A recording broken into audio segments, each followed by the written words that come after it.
This is the Spurs POSTCAST, your instant game reaction for the San Antonio Spurs. Part of the Locked On Podcast Network, your team every day.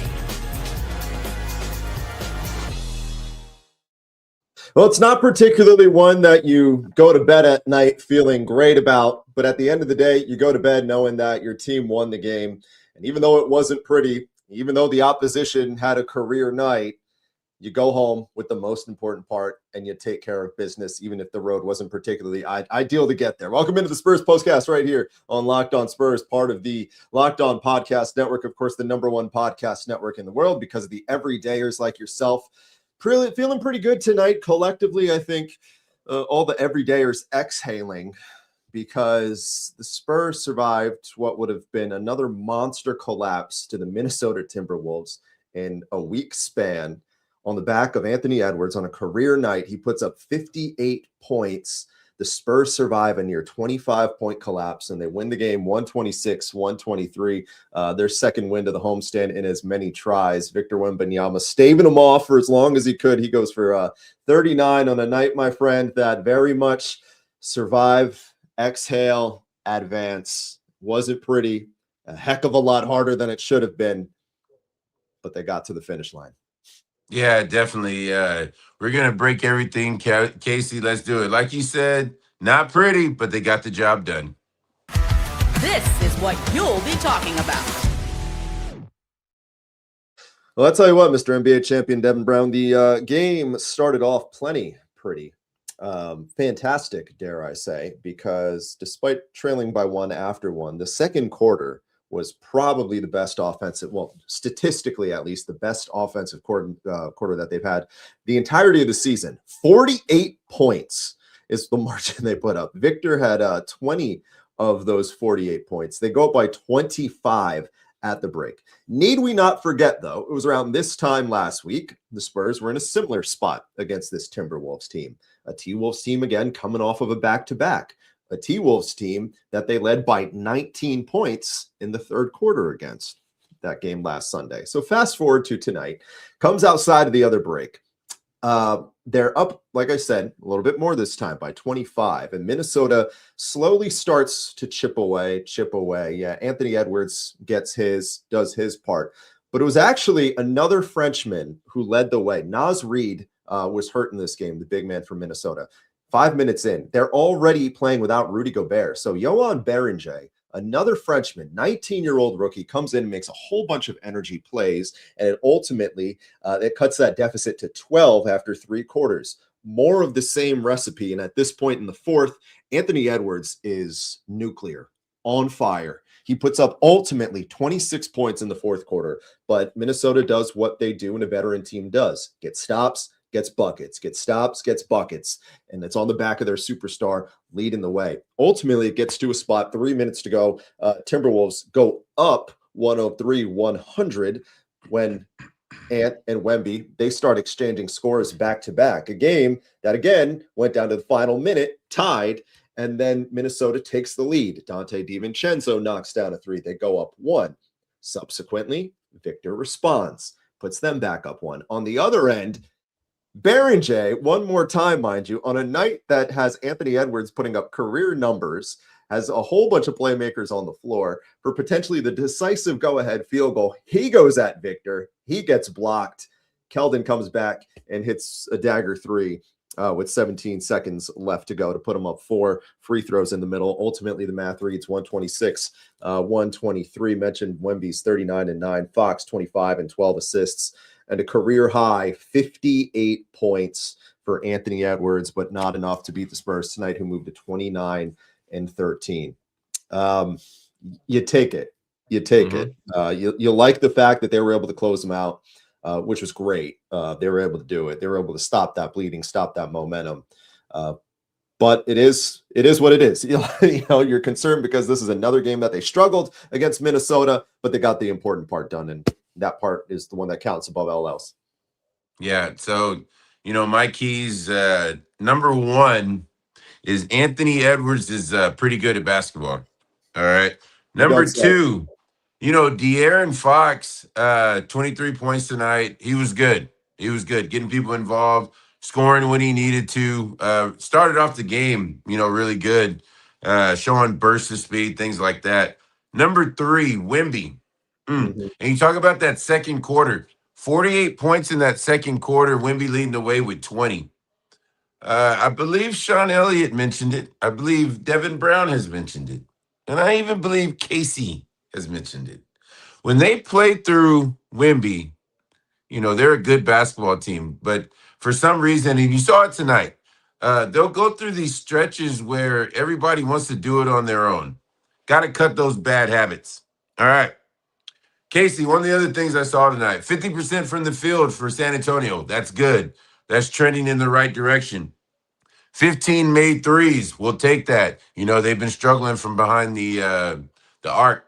Now, one of the things that was concerning when you talk about that Minnesota comeback was Minnesota shot, 17 free throws in that third quarter? Yeah. Yeah.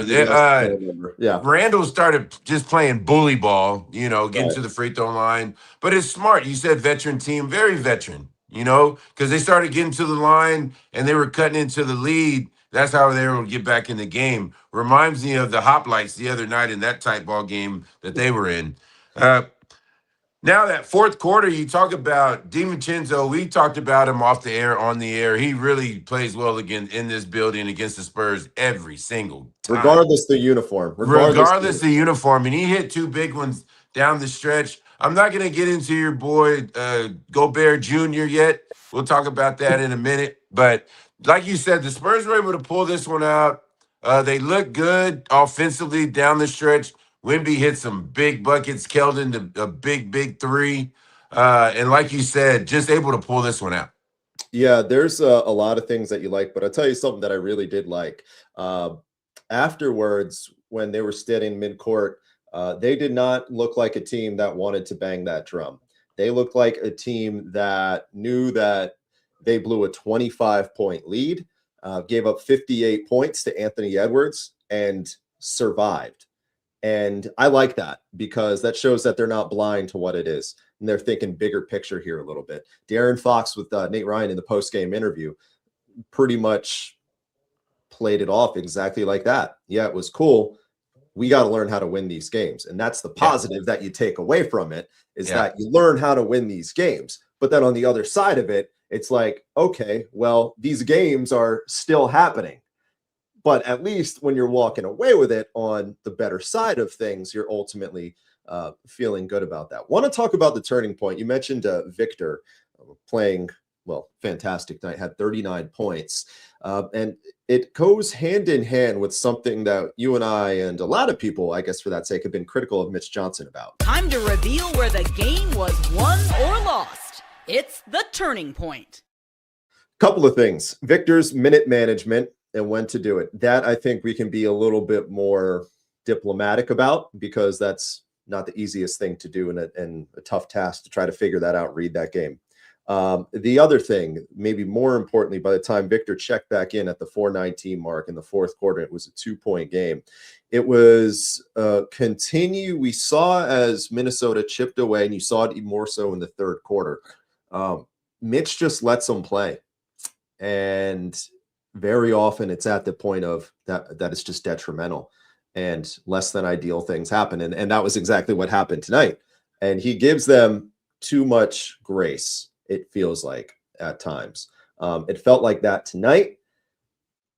Again, in fairness, you don't learn if you're not in the fire, but this was something that almost bit him again tonight. And that was probably on Mitch.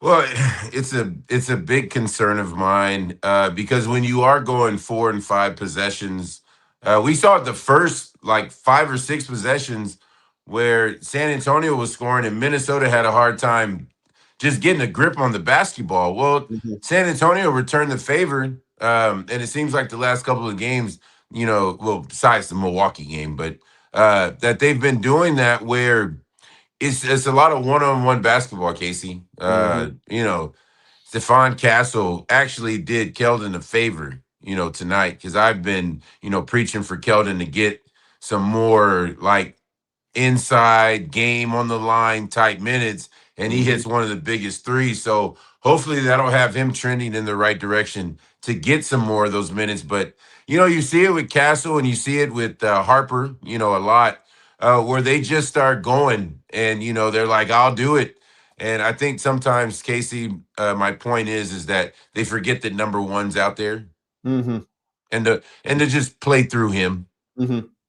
No, I mean, it's true. I know a lot of it we say tongue in cheek, but Castle played his way off the floor tonight, literally, because he fouled out and he did not particularly play great. There was a lot of shot hunting going on. Dylan Harper, a lot of shot hunting going on.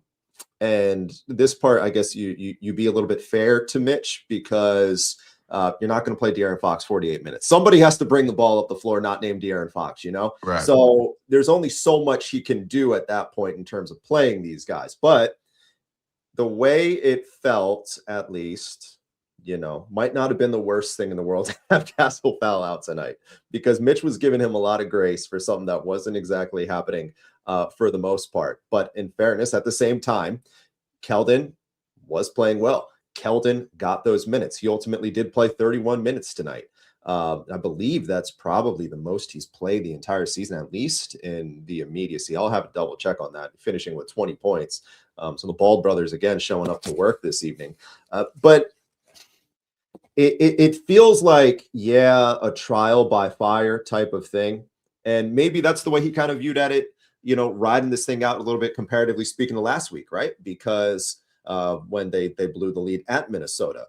And probably, I don't remember that, off the top of my head immediately the rotations of it. But obviously the Timberwolves went on a big run. Timberwolves pulled away. Mitch was probably, again, gave them too loose of a chain to do that. But finally, by the time that, he reeled them in tonight, they came out with a better result tonight than they did the first time. So I guess on the other side, there is a trial by fire aspect of it. Well, we saw the Minnesota that we know that what they are. They're good. They're a good basketball team. The biggest thing and the biggest blessing that came early was Naz Reid getting hurt. Because we've already seen what kind of fourth quarters that lineup has. You have no, Gobert Jr. out there. You have Naz Reid out there who can shoot it from everywhere. But yeah, like you had mentioned, and Edwards he had one of those evenings, especially in that fourth. 26 in the fourth, right? 26 in the fourth. That's good. That's really good. So, but yeah, like we've been saying all night, the Spurs, we're gonna sit here and go with the good with the bad because that's just what we do. But in the end, it'll be a good film session tomorrow and not a scolding. That is true. Very quickly could have gone the other direction, but instead it goes the right side of things tonight. A 126-123 victory over the Minnesota Timberwolves in the second of a 3-game homestand over there at the Frost. Coming up on the other side, we want to talk about this Timberwolves side of things because this Timberwolves side of things because a very realistic chance they can cross paths in the playoffs. And if you check in regularly with us, I'm very weary of these guys, very weary. So we're going to look on the matchup a little bit more coming up on the other side of the break because, why not? We're starting to think big. We're past the midway point of the season and might as well focus on the playoffs, right? But before we do, let's have a conversation about a few of our friends that help drive this program. I mentioned we got that homestand going on. So if you are going, well, you already beat me to the punch here. But if you're not, listen up because as we know, nothing like being in the Frost Bank Center this time of year because you want to see the Spurs play. You want to see what you saw the energy in that building tonight. It was fantastic. But you also do not like buying the tickets when you have to wait in the refreshing screens and, we're not even sure what it's really going to cost because of all the late fees. That's where Game Time comes in. It's the app that gives fans the advantage back, and it makes it incredibly easy to get the tickets that you want. Fast, simple, without guesswork. Everything from letting you know when the tickets you want are available to even going into the app and seeing the exact ticket that you want, seat that you want from the view from that seat. So take the guesswork out of buying the NBA tickets or any tickets with Game Time. Download the app, create an account, use code LOCKEDONNBA for $20 off your first purchase. As always, terms apply. Again, create the Game Time account, use the code LOCKEDONNBA for $20 off of your first purchase. If you listened to me earlier in the week, this was also old news to you because you know that Fridays are already feeling very different during basketball season, and FanDuel is making them even better. Every Friday night before the games tip off, FanDuel gives fans a new way to kick off the weekend with NBA Happy Hour. It's your official pregame and a limited time window where special offers, they drop right inside the app before the action even starts. And a good chance with the boost, the bonuses, surprises to make you a few extra bucks. Friday from 6 to 7:30 Eastern time, it's appointment viewing. Check it out. Open up the app on the day of Fridays, again, 6 to 7:30 Eastern time. It's called NBA Happy Hour. Little basketball, little action, whole lot of Friday energy, only on FanDuel, the official sportsbook partner of the NBA.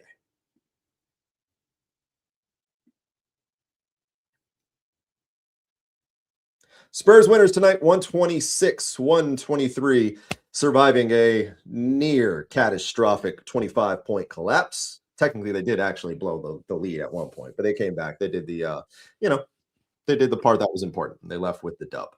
I'm not sure, however, when you look in the broader scale of things, I'm not sure how many dubs they're going to be able to pull away from this Minnesota Timberwolves team. Right now, season ends today. Minnesota stuck in that 4-5 area. They're currently now 2.5 games back at the 2 seed behind the Spurs. So if they were to play in the postseason, Minnesota ultimately, if you go chalk, would have to go through Oklahoma City, Spurs, whoever. That would ultimately be in the conference finals. Tonight only reinforced to me why this is the team in many respects. I feel maybe them and Denver, but I look at the Western Conference and I see those two teams, and those are the only teams I'm like, the Spurs can't beat in a 7-game series. I look at Oklahoma City. I look at Houston. I've changed tones on Houston. I'm not as high on Houston as I was, but I think the Spurs can beat the Thunder in a 7-game series. Am I betting my house? No, but I think they can. I think they can beat the Rockets. I think they can beat anybody else in a 7-game series. But these Timberwolves, man, they just play. They beat you in so many ways, and they give you so many different looks. And they play physical with you. They beat you up. And Anthony Edwards is just, it feels like this might be one of these years that, he's on the ceiling, he's come so close the past couple of years. I don't know if you're at that same level of hesitation as I am, but tonight only reinforced the point. I just want to play keep away from Minnesota for as long as I can. Well, with the Spurs, being in that 2 seed, Minnesota's, not that far back from getting that 3 seed. So you're talking about, that semifinal. So your point is very valid. In this situation right now, they can definitely get to that 3 seed. At the beginning of the night, Denver and San Antonio are tied right now anyway. So there's a lot that can happen there. Now, when you talk about, this Minnesota ball club and the challenges that they bring you, you're going to have Naz Reid back. You're going to have Gobert back. It's their length. And they're attacking the rim. I believe they had 46 or 48 points in the paint tonight. They're attacking Victor, and they're going to play physical with Victor. And we already know where Gobert stands with Vic. So, he's definitely not afraid of him. Looks at him like a little brother or something like that. Yeah. So, can I just interject that point you brought? Go right ahead. I was going to say, and what you said, they're not afraid of Victor. You watch that last possession of the game with Berenjeg going right after him, and you know what that tells me? That they're not afraid, and that's a concerted effort. Yeah. That they're going right at him. Hey, that young fella's probably heard in the locker room, correct? That's what you're saying. Yeah, that's exactly what I'm saying. You can tell that's a concerted effort, that they're not afraid of Vic. And they, and you see it on the floor, but it just goes to show you that message that Chris Finch is sending down 1 through 15. They're all getting it. And this 19-year-old kid who's been sitting on the bench the whole year comes in with Ant-Man in the middle of a 58-point night. Yeah. And goes right after him for the go-ahead score. Anyways, I'm sorry. Hey, he said, my time to shine. That's what we were talking about. My time to shine. That's going to be a tough layup anyway, but going back to it, and, that's just how Minnesota is. Like, that started, years ago. And I know, this is a whole different thing, but KG injected something in that city just about, San Antonio. It's always been a rivalry. I don't know if people talk about it, but Minnesota, oh man, when we used to go there, they used to talk bad to us, and we were like, hey man, we're just here for a basketball game. Calm down. But anyway, so Minnesota is they're you want to keep that home court because you don't want to have to win a game 6 down 3-2 in a Target Center. So I see your point. I see exactly what it is you're saying. Yeah. No, listen, it feels more so than ever this year. Everything in the play, there's just so much parity in both conferences, on both sides. I'm not one of these people that sold that it's after seeing them against beyond what happened with the Spurs in their 4 games. I just don't think they're the soul. They could go and they could win the West again, but I don't think they're the runaway that a lot of people were looking at them at the start of the year. Everyone was like, OKC and the field. No, I think the field has significantly closed the gap. Now, am I overly confident in saying that the field has hopped Oklahoma City? No, I'm not, because I'm not going to disrespect an NBA champion like that. I'm not going to do that. I saw what they did at the start of the year and last year. Point being, though, there's just so that West is even tighter than we anticipated, and we knew it was going to be competitive. And it's the fact that it's not as much OKC regression as everybody else being that good. And it's really, honestly, it's just matchup based the rest of the way. If the Spurs, in my opinion, like I said, I think they match up well with Houston, I would feel very good in the series against Houston. I'm feeling better watching against the Warriors recently. I haven't been blown away by the Warriors, though that does scare me, that veteran presence. We'll see. And you see, Casey, to your point, yeah, the Warriors have that 7 seed right now. And go back to it, man. The Houston Rockets were the feel-good story of last year, and exactly. It's coming off of a win, so maybe I'm talking through happy goggles over here. Yeah, but yeah, I mean, the thought of a Game 7 in your building with Curry there getting ready to put you down, just like he did to the upstart Rockets last year. Exactly. And to your point, Casey, it's in what we had talked about earlier, being that it was a good win is because it's a win, because here come the Jazz, here come the Rockets on the road. So tonight was good. And our player of the game tonight, well, he's always good, but he needed to be extra good tonight. This is the Locked On Player of the Game. Vic showed up when it mattered. It felt like it'd been a while since we had a Wemby takeover, or at least really, really strong showing against a finals team, so to speak. And he did it tonight. He did. Victor was tremendous. Hit some shots down the stretch.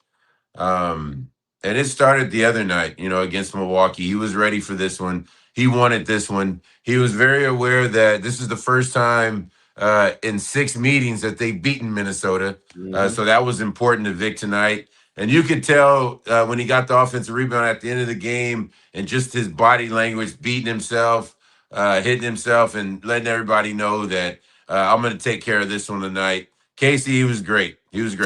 39, 9, and 2 blocks in 31 minutes. I believe that 31 is the most he has played since he's been on this minutes restriction between the 2 injuries. Either way, fantastic tonight, Victor Wembanyama, and the big reason that San Antonio survives. A nice victory tonight in front of a good crowd at the Frostbank Center with a 126-123 victory. Of course, back to work Tuesday, the first of a back-to-back home against the Utah Jazz.